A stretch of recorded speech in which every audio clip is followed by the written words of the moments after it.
And we see this in all of our cases regarding fertility clinics. It hasn't just been this particular issue, but we are fighting a case right now where 4,000 eggs and embryos were destroyed because of a freezer malfunction, right? There are fewer regulations that attend to fertility clinics than to my barber shop, and that needs to change. So what could we have? We could have random unannounced visits to laboratories. That would be helpful, because we see these gleaming, beautiful fertility clinics. They're amazing on the outside, but what happens on the inside? And what happens on the inside when they don't know somebody's going to come? We could have observed thawing of eggs and embryos. I've gotten a number of calls from people who had an embryo transferred to the wrong person, okay? We could have alarms on freezer tanks that are not just working, but enabled. So that example I gave before with the 4,000 eggs and embryos, there was no alarm that was on the tank, right? I have an alarm at my house, right? I have an alarm at my house that's not only working, but is actually enabled so that if somebody comes into the house who shouldn't be there, we know about it.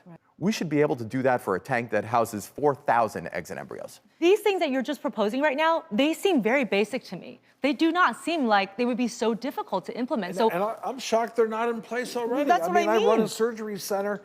They can come and inspect me unannounced anytime. Right. I can't believe that fertility clinics are not held to a higher standard. We've talked many times on this show about how when there's a space in medicine where the overarching mentality is, well, they're doing a good thing, it's very easy to forget that there are always going to be bad players. And I want to dig a little deeper into that on the other side of the break. But before we let you go, Margot, I just wanted to ask you as a mother how proud you are of your daughter, who's clearly taken this really devastating information and tried to turn it into a positive with making some changes. She's my hero. She's the bravest person I know right now.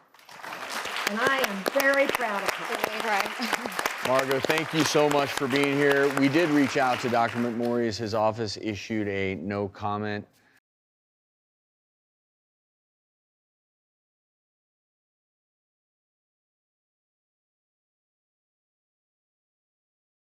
The doctors. 12 years in! The prognosis you prayed for. For the first time in public, I want to see if she can take a few steps. This is so scary. The treatment you needed. You look fabulous. It's the daytime talk show that's been your cure for over a decade. That is literally taking the lives from their community. I can't believe that this is happening. With the issues affecting your health right now. It is not housing, it is not economic inequality, it is a health crisis. I lied to you, and I lied to you. I have a truth that I'm going to reveal. The Doctors, on call for season 12.